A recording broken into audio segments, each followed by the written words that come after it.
அனைத்திந்திய அண்ணா திராவிட முன்னேற்றக் கழகத்தில் உள்ள முன்னாள் அமைச்சர்கள் சசிகலாவையும் பன்னீர்செல்வமையும் சந்திப்பதற்கான ஆலோசனை நடத்தி முடித்துவிட்டார்கள். எடப்பாடி பழனிசாமியை விட எங்களுக்கு அதிமுக வெற்றியடைய வேண்டும். இனியும் அதிமுகவில் உட்கட்சி மோதலோ தொண்டர்களுக்கிடையோ கலவரமோ இனி நடக்கக்கூடாது. தொண்டர்கள் சிறப்பாக வேலை செய்தால்தான் தலைமை வெற்றியை பெற முடியும் என்று செங்கோட்டையன் அவர்கள் பலமுறை எடப்பாடி பழனிசாமி அவர்களிடம் கூறியபோது கூட இதை வாங்கிக் கொள்ளாத எடப்பாடி பழனிசாமி இறுதியாக செங்கோட்டையன், KP முனுசாமி, தங்கமணி, வேலுமணி இவர்கள் சசிகலாவையும் பன்னீர்செல்வத்தையும் சந்திப்பதற்கான நேரத்தை கேட்டுள்ளனர்.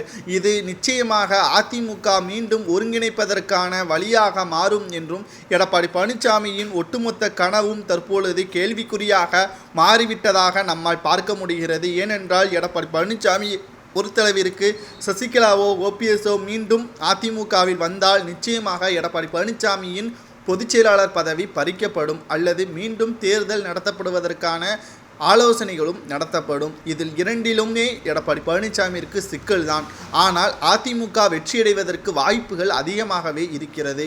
முதலில் நாம் புரிந்து கொள்ள வேண்டியது பொதுச்செயலாளர் பதவி முக்கியமா அல்லது அதிமுக வெற்றியடைவது முக்கியமா என்று பார்த்தால் அதிமுக வெற்றியடைய வேண்டும், திமுக தோல்வியடைய வேண்டும். 2026 புதிய கட்சிகளும் தேர்தலை சந்திக்கிறது. அதாவது தளபதி விஜய் அவர்கள் தொடங்கிய தமிழக வெற்றிக் கழகமும் தேர்தலை சந்திக்கக்கூடிய நிலையில் திமுகவிற்கு போட்டியாக அதிமுக இருந்தது போல் திமுகவிற்கு போட்டியாக விஜய் அவர்கள் வந்துவிட்டால் அதிமுக மிகப்பெரிய ஒரு கவலைக்கிடமான நிலைமை மாறிவிடும். அது மட்டுமல்லாமல் பெரும்பான்மையான கூட்டணி கட்சிகளின் ஆதரவும் தேவைப்படும். அப்படி கூட்டணி கட்சிகள் ஆதரவு தேவைப்பட்டால் மத்தியில் ஆட்சி நிலை குலைந்தது போல் தமிழ்நாட்டிலும் ஆட்சி நிலை குலைந்துவிடும் என்ற ஒரு சந்தேகமும் தினந்தோறும் ஏற்படும்.